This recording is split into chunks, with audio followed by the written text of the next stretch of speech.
여러분 무엇이 은혜인가요? 라는 제목 가지고 말씀을 전할 건데요. 여러분 류현진이라는 야구 선수 아시죠? 유명한 선수죠. 엄청난 실력을 가진 사람인데요. 이 선수가 한국에 있을 때, 한국에서 한국 프로야구 뛸 때, 이 선수가 몸담았던 팀은 하위권을 맴돌던 그런 팀이었습니다. 굉장히 못하는 팀이었는데, 이 선수가 이제 한국을 떠나서 미국 프로야구로 진출을 할 때, 이런 질문을 받습니다. 그동안 팀 성적 때문에 본인 실력이 과소평가되거나 또 손해보거나 아니면 억울하지 않았습니까? 이런 질문을 받는데요. 그때 이 선수가 이런 대답을 합니다. 처음부터 이 잘하는 팀, 처음부터 강한 팀, 거기로 갔었다면 던질 기회가 많이 없었을 것이고 그러다 보면 그 실력이 늘지 않았을 것입니다. 그런데 못하는 팀에 가다 보니까 나한테 기회를 많이 줬고요. 그 덕분에 실력이 많이 늘었습니다. 그래서 오히려 저는 이 팀에 참 감사합니다. 이런 말 한 적이 있습니다.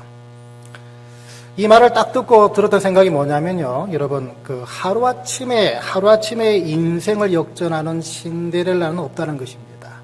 하루아침에 인생을 역전하는 그런 신데렐라 결코 없다는 것입니다. 무슨 말인가 하면, 실력 없는 신데렐라는 없다는 것입니다. 실력 없는 신데렐라 없다. 또 그렇게 돼야 성경적입니다. 근데 우리한테는 하루아침에 신데렐라가 된 그 모습에만 주목하는 성향이 참 많이 있습니다. 쉽게 말해 대박 터지는 거, 하루아침에 그냥 쥐구멍에 벼들라는 그런 어떤 한탕, 이런 어떤 것에 시선을 주목하는 성향이 굉장히 많다는 것입니다. 자, 그래서 오늘도 그런 시각으로 오늘 이 본문을 보게 되면 이 이야기는 굉장히 의미가 없는 그런 이야기로 전락하는 그런 내용을 담고 있습니다. 여기 보니까요, 여러분, 백부장이라는 사람이 등장합니다. 백부장. 사람 이름이 아니고 위치, 포지션을 말하는데요. 이 백부장은 쉽게 말해서 그 당시 로마 군대의 장교입니다. 100명의 군사를 거느린다는 그런 의미에서 백부장 이렇게 말하는데요. 이 로마 장교다 보니까 어떻게 알 수 있습니까? 이 백부장이라는 위치는 아무래도 이스라엘을 압제하던 로마의 공무원입니다. 로마의 공무원.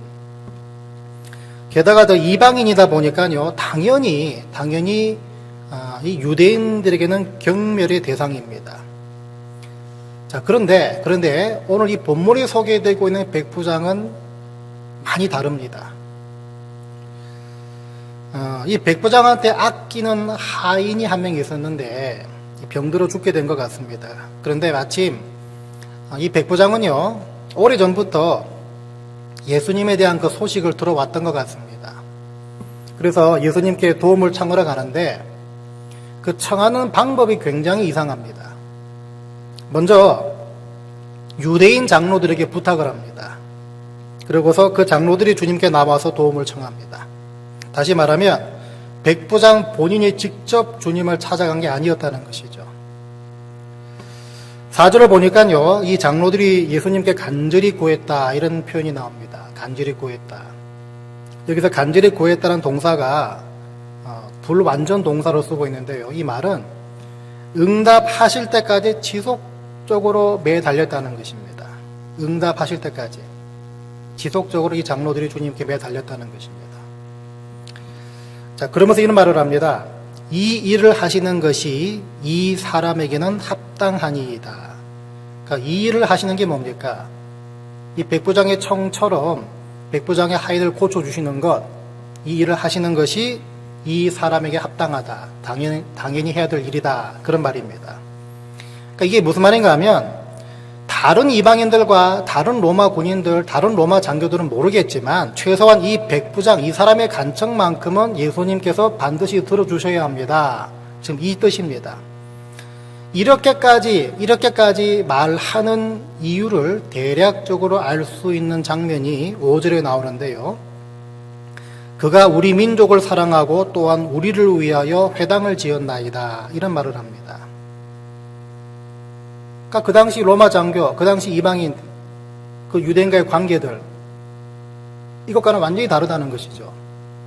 그 예수님 굉장히 특별하게 이 백부장을 생각하신 것 같습니다. 그래서 백부장의 집으로 향해 가십니다. 집에 거의 다 왔을 때, 또 어찌된 영문인지 모르겠지만, 이 백부장은 직접 나오지 않고, 이젠 또 친구들을 보냅니다. 자, 그러고서 어떤 내용을 전달하나 보니까, 말씀만 하사, 내 하인을 낫게 하소서, 이렇게 말합니다.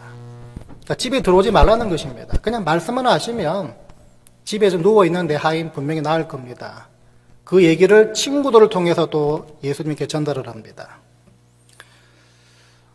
똑같은 사건을 마태복음 8장에서도 이 기록이 나와 있는데요. 여기 마태복음 8장에서는 이 누가복음 오늘 7장과는 다르게 백부장이 주님을 직접 영접한 것처럼 기록되어 있습니다. 그런데 이 두 차이를 성경학자들은 어떻게 해석을 하다 보니까요. 마태복음의 저자 마태는 그 요약적인 내용을 그냥 기록했다. 그러니까 요약해서 그 내용을 기록했다는 그 마태의 어떤 성향, 이것을 주목하고 있고, 그 반면에 이 누가는요, 전직 의사 아닙니까? 굉장히 세심하고 굉장히 합리적인 사람이 아닙니까? 그래서 일어난 일, 예수께서 행하셨던 그 일을 비교적 아주 상세히 기록한 것으로 보고 있습니다. 그래서 이 백부장이 예수님을 직접 얼굴 대 얼굴로 이렇게 본 것이 아니라 영접한 것이 아니다. 이렇게 보는 것이 합당하다는 것입니다. 자, 그래서 여러분 이걸 상상해 보시기 바랍니다. 제가 만일에 어느 교분 집에 댁에 신방을 갔습니다. 신방을 갔는데 이제 문을 두드리니까 안에 소리가 들립니다. 목사님 들어오지 마시고 그냥 밖에서 기도만 하고 그냥 가세요. 그러면 저 분이 무슨 어떤 사정이 있으시겠구나라고 제가 생각할 인격이겠습니까? 저는 그 다음 주부터는 교회 안 나옵니다. 또 그러면 예수님은 좀 바로 그런 경우인데요. 예수님 어떻게 이 상황을 얘기하시나 보니까 예수께서 들으시고 그를 놀랍게 여겨 돌이키사 따르는 무리에게 이르시되 내가 너희에게 이르노니 이스라엘 중에서도 이만한 믿음은 만나보지 못하였노라. 이렇게 말씀하십니다. 이스라엘 중에서 이만한 믿음 만나보지 못했다. 영어 성경 보니까요, great faith 이렇게 하고 있습니다. great faith. 엄청난 믿음이라고 이렇게 얘기하는 건데, 여기 보시면 이르시되라는 말을 한번 주목해 보시기 바랍니다. 이르시되란 말은요, 단순히 말한다 그 말이 아니라 지금 따라오는 무리들과 제자들에게 돌이켜가지고 그 사람들한테 얘기하고 있습니다. 그런데 이 이르시다는 말이요, 큰 소리로 말한다, 소리 높여 말한다는 뜻입니다. 그러니까 이 상황이 뭡니까? 지금 예수님은 이 사람들이 다 듣도록 백부장의 이 믿음을 엄청 높여주고 있다는 것입니다. 어떻게 보면요, 야 좀 본받아라, 이거 봐라, 이런 식으로 말씀하고 계시다는 것입니다. 우리가 보기에는요, 고쳐주실 분께 직접 나가지도 않고, 직접 나가 또 청하지도 않고, 근처에 오셨을 때는 나와보지도 않고, 그냥 말로만, 주님, 말로 하시면 다 나을 거 믿습니다. 그렇게 하는 이 모습은 굉장히 무례하고, 심지어는 건방지다라고 볼 수가 있습니다. 그런데 주님은 지금 이 백부장의 믿음을 칭찬하고 계시죠. 여러분, 그렇다면 이 주님께서 여기서 인정하시는, 또 높여주시고 계시는 이 백부장의 그 great faith, 엄청난 믿음, 이게 과연 어떤 믿음인가 한번 생각해 보시기 바랍니다. 여러분, 뒤따라왔던 유대 장로들과 또 제자들 입장에서는요, 이 이방인 백부장은 분명히 굴러 들어온 돌입니다. 이스라엘의 어떤 유대인도 들어보지 못한 칭찬을 이방인에다가 또 이스라엘을 압제하고 있던 로마 군대 장교가 받고 있는 걸 볼 때 분명히 이 사람은 굴러 들어온 돌입니다. 더군다나 예수님이 이 들리신 이 가버나움이란 곳이 어떤 곳인가 하면요, 유대인들이 많이 모여 살던 곳이었습니다. 그런데 마태복음 11장과 누가복음 10장을 보니까요, 복음을 듣고도 회개하지 않아서 예수님께 질책을 받던 지역이었습니다. 그렇게 소개되고 있습니다. 그래서 유대인들 눈에 이 백부장은 더더욱 굴러 들어온 돌입니다. 그리고 여러분, 하루아침에 주목받기 시작한 신데렐라 같은 존재였습니다. 그런데 여러분, 서두에서 말씀드렸다시피 실력 없는 신데렐라 결코 없습니다. 이 말은 백부장이 원래 믿음이 좋았다는 의미가 아닙니다. 왜냐하면 그 믿음이라는 실력도 하나님께서 심어주시고 주신 것이기 때문이죠. 여러분, 그래서 하나님이 백부장 속에 예수로부터 칭찬을 받을 만한 믿음을 이미 심어 놓으셨다는 것으로 봐야 하죠. 그렇다면 주님께서 놀라시고 주님께서 칭찬하신 백부장의 믿음은 어떤 믿음인가 하면요, 믿음을 여러 가지 말로 정의할 수 있겠지만 특별히 오늘 이 본문에서 소개되고 있는 백부장의 칭찬받는 믿음은 다른 거 아닙니다. 바로 겸손한 믿음입니다. 겸손한 믿음. 이 성경 공부에서 겸손한 믿음을 주님은 보배고 나는 질그릇이라는 이 고린도후서 4장 말씀을 통해 살펴본 적이 있습니다. 고린도후서 4장 7절 말씀이요, 우리가 이 보배를 질그릇에 가졌으니 이는 심히 큰 능력은 하나님께 있고 우리에게 있지 아니함을 알게 하려 함이라. 이 말씀이 나옵니다. 주님은 보배고 나는 그 보배를 담고 있는 깨지기 쉬운 질그릇이란 말이죠. 그러니까 여러분, 주님은 보배고 나는 질그릇이다. 이 말씀은요, 이 고백은 쉽게 말하면 주제 파악이 돼야 할 수 있는 고백입니다. 주제 파악이 돼야. 왜냐하면 자기 주제와 자기 위치가 제대로 파악이 안 되는 사람한테는요, 이 말을 이렇게 바꾸기 때문입니다. 주님은 질그릇, 나는 보배. 여러분, 그러다 보니까 이 겸손이란 것은 쉽게 말하면 자기 주제를 파악하는 모습입니다. 자기 위치를 정확하게 파악하는 모습이 바로 이 겸손입니다. 자, 그런 의미에서 오늘 본문의 백부장은 최소한 자기 주제와 자기 위치를 파악하는 그 겸손이 기본적으로 깔려있던 상태로 볼 수가 있습니다. 그래서 여러분, 유대인 입장에서 볼 때는요, 병 고쳐주는 분을 직접 영접하지 않는 것은 굉장히 무리하고 굉장히 건방진 처사처럼 보이지만 이방인 로마 장교라면 건방지거나 무리한 모습이 아니라는 것입니다. 예수님을 차마 영접할 수 없는 자격지심이 기반이 된 겸손의 최대치로 봐야 한다는 것입니다. 마치 여러분 잘 아시는 차마 고개를 들어서 기도할 수 없었던 그 세리의 심정, 그 심정을 지금 이 백부장이 갖고 있었다는 것입니다. 그래서 여러분, 겸손이 있기 때문에 지배와 탄압의 대상인 유대인 예수라고 할지라도 예수를 메시아로 받아들일 수 있고 또 예수의 가르침이 진리인 줄을 믿고 있었다는 것입니다. 그리고 그 겸손이 하나님 아들이신 예수를 질그릇 같고 죄인 같은 자신의 집에 차마 모실 수 없는 모습으로 드러났다는 것입니다. 여러분, 이 백부장의 모습이 우리한테 뭘 말해주나 하면요, 살다 보면 나는 로마 관리이기 때문에 예수 못 믿겠다는 분들을 많이 만납니다. 무슨 말인가 하면 정말 아무것도 아닌 핑계거리와 변명을 가지고 예수 못 믿겠다 이렇게 말하는 분들이 많다는 것입니다. 근데 그것은요, 어리석거나 착각하는 것이 아니라 교만하는 것입니다. 내 사정이 이래가지고 예수를 못 찾겠다, 내 사정이 이래가지고 예수 앞에 못 나가겠다, 이것은 착각이나 무지가 아니라 교만이란 것입니다. 내 위치가 이렇고 내 주위 사람들이 나한테 이렇게 하고 지금 내가 여건이 이래서 예수 못 믿겠고 예수 못 찾겠고 교회 못 나가겠고 예배 못 드리겠다, 이건 절대적으로 무지한 게 아니라 겸손하지 않아서 그런 것입니다. 자기 주제 파악이 안 된다는 것이겠죠. 여러분, 그래서 오늘 이 백부장을 통해서 우리가 뭘 알아야 되겠습니까? 하나님을 만나기 원하신다면, 예수를 경험하기 원하신다면, 예수를 찾기 원하신다면 하나님 우리에게 늘 겸손을 요구하신다는 사실을 우리 기억해야 됩니다. 왜냐하면 겸손은 바로 믿음의 또 다른 말이기 때문입니다. 몇 달 전에 제가 어느 분한테 아이고 이제 교회 나오셔서 참 예배 같이 드립시다.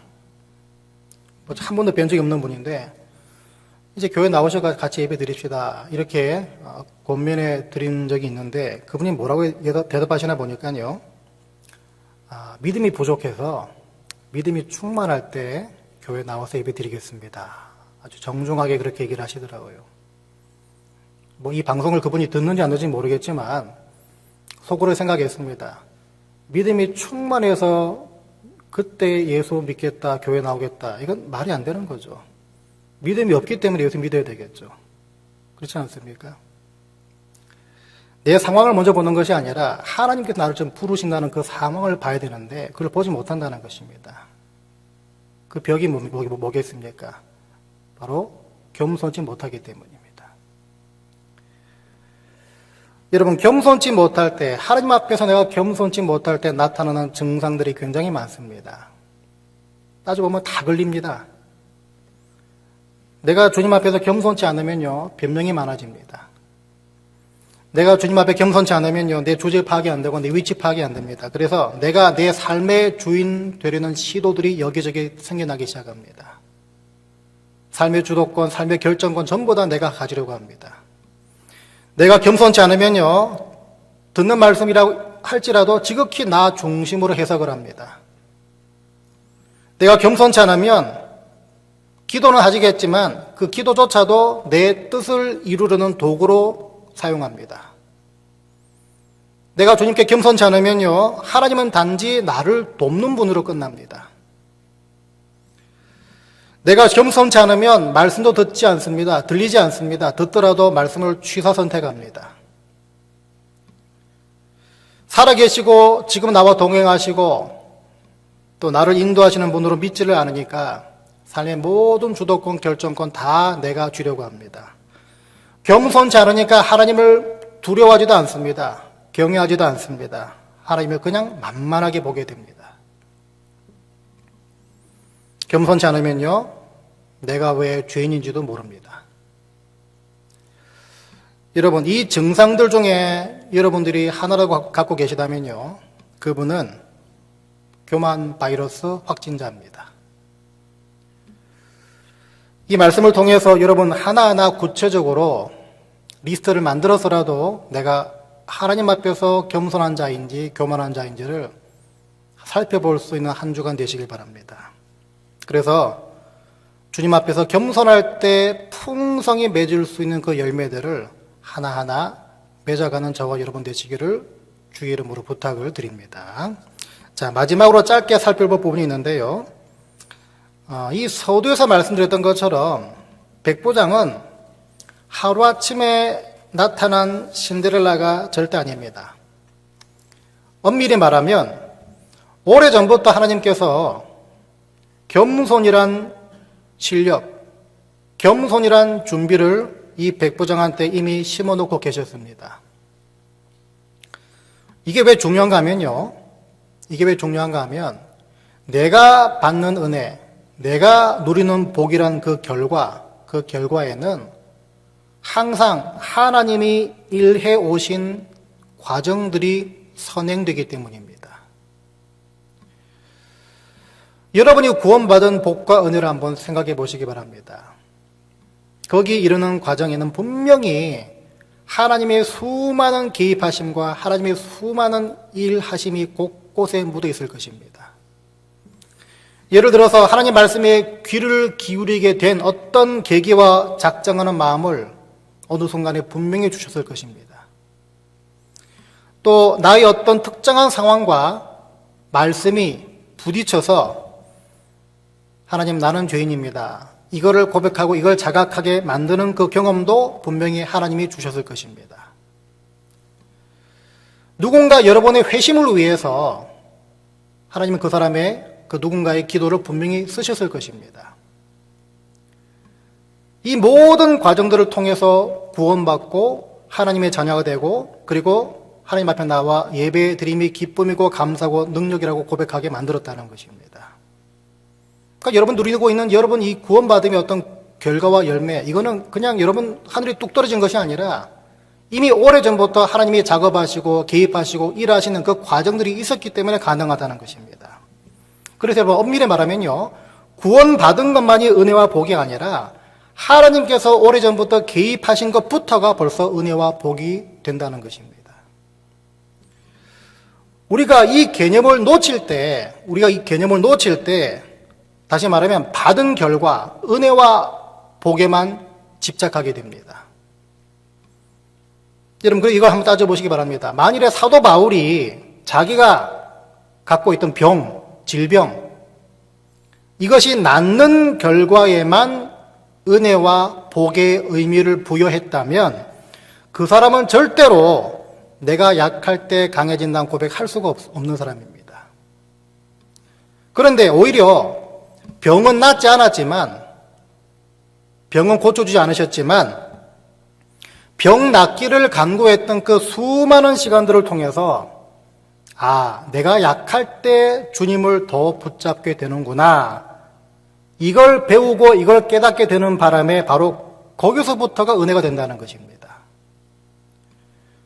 더 쉽게 예를 들면 이렇습니다. 여러분 교회가 부흥한다고 할 때요, 부흥한다고 할 때 그 부흥이 은혜와 복의 최종 결과고 최종 열매라고도 볼 수 있겠지만 오늘 이 말씀을 듣는 이상 우리 눈이 거기서 멈춰서는 절대 안 됩니다. 그 부흥을 우리가 누리고 허락받기까지 필요한 역량을 하나님께서 부어주신 것부터 우리가 은혜로 볼 수 있어야 된다는 것입니다. 돈 많이 벌면 돈 많이 벌게 된 그 결과, 그 열매, 물론 은혜와 감사합니다. 거기에 이르도록 하나님께서 각 사람에게 근검절약하는 방법이라든지 정당한 방법으로 돈 벌게 하시고 또 그렇게 하기 위해서 건강 주신 것, 이걸 다 우리가 살펴보게 되면 그 모든 것이 벌써 은혜와 복이 된다는 것입니다. 여러분, 결과와 열매만 눈이 가서는 안 된다는 것입니다. 그 결과와 열매를 누리기까지 하나님의 일하심을 우리가 봐야 한다는 것입니다. 그래서 이 논리를 어디까지 끌고 갈 수 있냐 하면요, 지금 여러분과 여러분 가정과 또 우리 교회가 지나고 있는 지금이라는 모든 시간, 모든 과정들은요, 절대로 의미 없거나 버릴 시간이 결코 아니라는 결론까지 끌고 갈 수가 있습니다.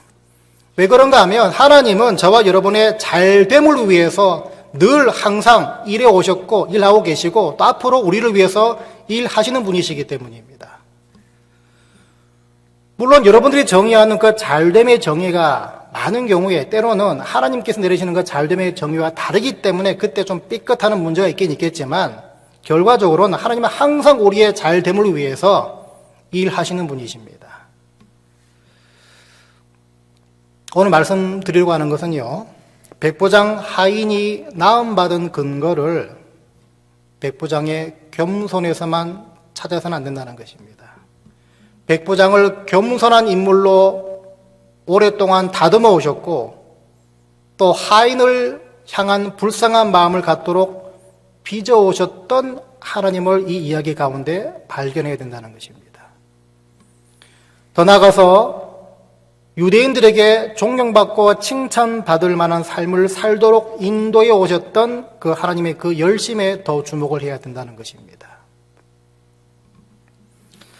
여러분, 지금 코로나 사태 때문에 집에서 이렇게 인터넷 예배 드리는 상황도 다 마찬가지입니다. 지난 주일 말씀드렸던 것처럼 지금의 이 과정들을 통해 하나님이 각 가정과 각 개인에게 무엇을 말씀하시는가를 우리가 들어야 합니다. 그래야 이 인터넷 예배에 익숙해지는 바람에 굳이 교회 나가서 예배 드릴 필요 있나? 나중에 최소한 이렇게 안 될 수가 있기 때문입니다. 그냥 의미 없는 시간, 그냥 편하게 예배 드리자, 이후로 끝나면 아무것도 아니라는 것입니다. 이 상황을 통해 과연 뭘 말씀하실까? 왜 이 과정을 지나게 하실까? 이걸 봐야 한다는 것입니다. 놀라운 것은요, 우리가 겸비한 마음을 가질 때, 겸손해질 때 하나님의 그 음성을 듣기 시작한다는 것입니다. 몇 주가 될지 모르겠지만 우리가 이 기간 동안 하나님 앞에 겸비한 마음을 갖게 되시기 바랍니다. 그래서 최소한 이거 하나만 건지시기 바랍니다. 이 성전 앞에 나와서, 이 십자가 앞에 나와서 예배 드리는 모습들이 그리워지고, 그게 정말 감사할 제목이었구나. 그게 능력이었구나. 그게 기쁨이었구나. 이거 하나만은 우리가 건지자는 것입니다. 이거는 절대적으로 여러분들이 겸비해질 때 이 음성을 들을 수가 있는 것입니다. 오늘 살펴본 것 두 가지인데요. 하나님 우리에게 늘 겸손을 요구하십니다. 그래서 각자의 다른 처지와 수준이 바탕이 된 겸손의 여러 열매를 맺으시고, 무엇보다 겸손치 않을 때 나타나는 증상들을 찾아서 구체적으로 여러분 자신을 하나님 앞에 낮추는 그런 훈련의 기간들이 되시길 바랍니다. 두 번째는요, 복과 은혜라는 결과보다, 그것도 중요하지만 더 중요한 것은요, 거기까지 나를 인도하시고 빚어오시는 하나님의 열심을 더 기억해내야 합니다. 그래야 지금 내가 지나간 상황들, 이것도 하나님의 나를 향한 선한 목적을 위해서 하나님이 개입하시고 인도하시고 일하시는 시간으로 볼 수가 있기 때문입니다. 이 두 가지를 통해서 어떤 어려움 속에서도 늘 역전하시는 소망의 하나님을 붙잡는 저와 여러분 다 되시기를 주의 이름으로 간절히 축원드립니다.